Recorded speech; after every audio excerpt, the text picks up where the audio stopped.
Okay, specialty of time is the process of planning and controlling how much time to spend on specific activities.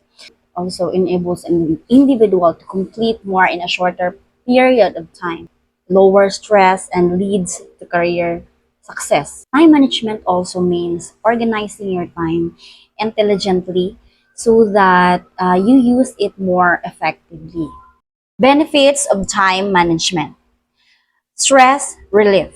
As you check items on your to-do list, you can see that you are making tangible progress. It helps you avoid feeling stressed out with worry about whether you're getting things done. Second one is more time. When you can manage your time effectively, it gives you extra time to spend in your daily lives. For example, spend to your hobbies or other personal pursuits. Third one is more opportunities. Managing time well leads more opportunities and less time wasted on any activities. And the last is ability to realize goals. If you have good time management, you are able to achieve goals and objectives, and do so in a shorter length of time. The list of tips for effective time management. First is set goals correctly using SMART methods: specific, measurable, attainable, relevant, and timely. Second is prioritize wisely. You need to prioritize your task based on importance and urgency. The third one is set a time limit to complete a task. Setting time constraints for completing tasks help you be more focused and efficient. And number four, take a break between tasks. Allow some downtime between tasks to clear your head and refresh yourself. Number five is organize yourself. Write down the deadlines for projects or for tasks that are part of completing the overall project. Number six, remove non-essential tasks or activities. It is important to remove excess activities or tasks. Determine what is significant and what deserves your time. And the last one is plan ahead.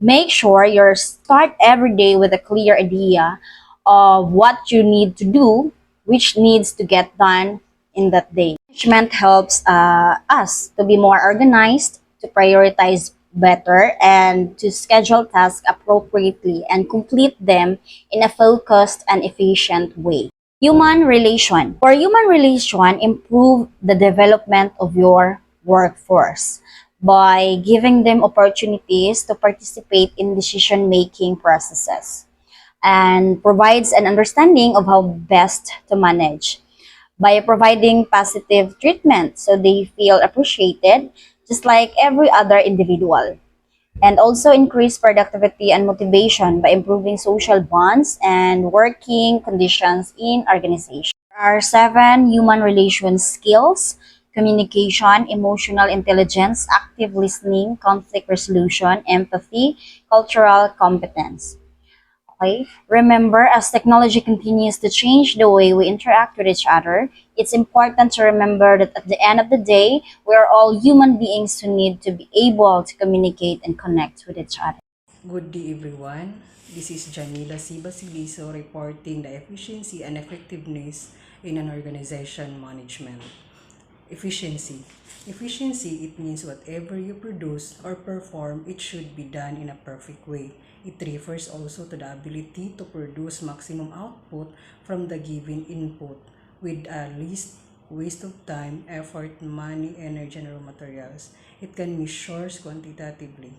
Consider also a parameter to calculate the performance and productivity. Meaning, doing things right na wala kang sinasayang na oras, effort, money, energy, and etc. Effectiveness. It is doing the right things, goal attainment, something has been done to achieve the target outcome, the actual results have been achieved to fulfill the desired outcomes. Um, you produce the desired result na ginaim mo. Ito yung sa effectiveness. Example of efficiency and effectiveness. Economically efficient, meaning we utilize resources to serve everyone's interest in the base that we can, while minimizing waste. Efficiency is best utilization of resources. While effectiveness is getting the job done. If your team finish a 10-day job in 20 days and are working 100% of their time, they are efficient but not effective. If they finish the job on time but working 10% of their time, then they are effective but not efficient. Project managers focus on effectiveness while functional managers usually focus on efficiency. Key difference between efficiency and effectiveness. Efficiency is to do the things perfect while effectiveness is to do the perfect things.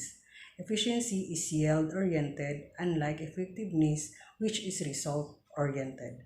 Efficiency is to be maintained at the time of strategy implementation, whereas strategy formulation requires effectiveness. Efficiency is measured in operations of the organizations, but effectiveness of strategies is measured which are made by the organization. Efficiency is the outcome of actual output upon given the number of inputs. On the other hand, effectiveness has a relationship with means and ends. Conclusion of efficiency and effectiveness. Efficiency and effectiveness both have a prominent place in the business environment, which must be maintained by the organization because its success lies on them. Thank you. My courtesy and respect to our professor, Dr. Flores Camam. I'm Julius Dinalius, tasked to discuss the levels of management and management skills.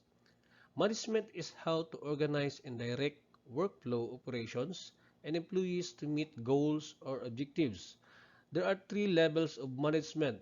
First, the first line management. It is the first line managers are the entry level of management, the individual on the line and on the closest contact with the workers. They are directly responsible for making sure that organizational objectives and plans are implemented effectively. First-line managers are focused almost exclusively on the internal issues of the organizations and are the first to see problems with the operation. It is essential that they communicate regularly with the middle management. Number two, the middle management. Middle managers are titles like department head, director, and chief supervisor. Important function of middle managers is providing leadership both in implementing top manager directives and enabling first-line managers to support teams and effectively report both positive performance and obstacles to meeting objectives. Middle managers must be a good communicators because they link line managers and top-level management. The number three, top management. Top managers are ultimately responsible for the long-term success of the organization. They set long-term goals and define strategies to achieve.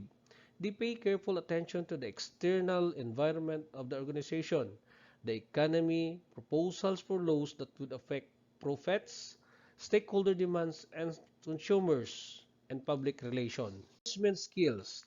Skills are the ability to use one's knowledge effectively and readily in execution or performance. There are three types of skills. The technical skills. Technical skills is the ability to use procedures, techniques, knowledge of specialized field. These are qualities acquired by using and gaining expertise and performing physical or digital tasks. Number two, the human skills. The ability to work with, understand, and motivate other people as individuals or in groups. These are the skills we use to relate to one another. Then the number three is the conceptual skills, the ability to coordinate and integrate all of the organization's interests and activities. Conceptual skills provide professionals with the ability to develop solutions regarding high-level theories, ideas, and topics. That's all, and thank you, ma'am.